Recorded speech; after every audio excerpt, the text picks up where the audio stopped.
Այնպես էլ չեն մոռացվում այդ հաղթանակների համար իրենց կյանքը զոհած տղաների անուններն ու հիշատակը։ Եվ տեսանյութը, որն այժմ կներկայացնենք ձեր ուշադրությանը, անդրադարձ է Եզդի ժողովրդի զավակների մասնակցության Արցախյան գոյամարտին։ 1988 թվականի ազգային ազատագրական շարժմանակունքներում հայ ժողովրդի կողքին կանգնած էր նաև Հայաստանի եզդիների ազգային միությունը։ Արդեն 1990-ականների սկզբին Լեռնային Ղարաբաղում օրեցօր ահագնացող ռազմական դրությունը ուզումներ առաջացրեց նաև եզդի ժողովրդի շրջանում։ Հարյուրավոր եզդի կամավորականներ պատրաստակամորեն նետվեցին ճակատ, ուսուսի մարտնչելու իրենց հարազատ ժողովրդի, հայերի ու հայոց երկրի համար։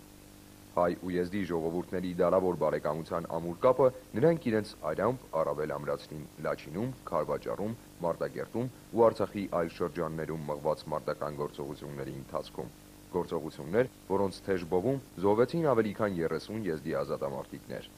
Այսօր եզդիների համայնքը Հայաստանում ամենաակտիվ համայնքներից է։ Հայաստանի Հանրապետության եզդիների ազգային միությունը ծերտորեն ներգրավված է մեր երկրի ինչպես պետական, այնպես էլ հասարակական ու զինվորական գործընթացներում։ Մենք համատեղ ենք եղել եւ համատեղ էլ պիտի լինենք, վաղը միսօր ասպարչարի, եթե որևէ ինչ-որ պատերալ Հայաստանի հետ, նորից եզդիներ կմիանան հայ ժողովրդին, որտեղ բախտակի ժողովուրդներ են եղել։ Իհարկե, ամեն ազգը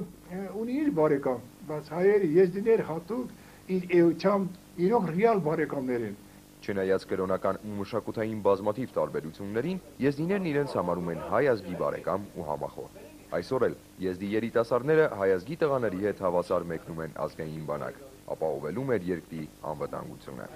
Եզդի ազատամարտիկներն էլ ժամանակ առ ժամանակ հավաքվում ու հիշում են Արցախյան գոյամարտի փառահեղ դրվագները։ Դրվագներ, որտեղ նրանք աչքի են ընկել արիությամբ ու ազնվորացությամբ, փորձելով ամեն կերպ սատարել հայ ազատամարտիկներին ու հայ ժողովրդին։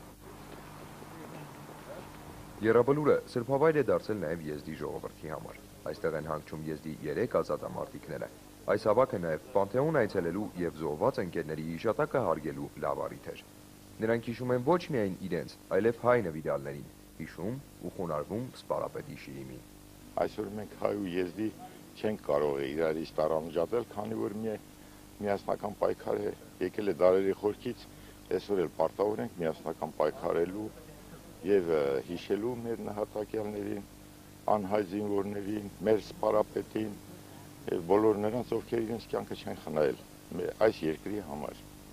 Եզդիական միության առաջնորդ Ազիզ Թամյանը փաստում է, որ եզդի ժողովուրդը միշտ պատրաստակամորեն կանգնել է հայ ժողովրդի կողքին։ Չէ՞ որ արդեն երկար դարեր է, ինչ եզդիներն ապրում ու արարում են հայոց հողի վրա եւ սիրում են Հայաստանը այնպես, ինչպես կսիրեին իրենց հայրենիքը։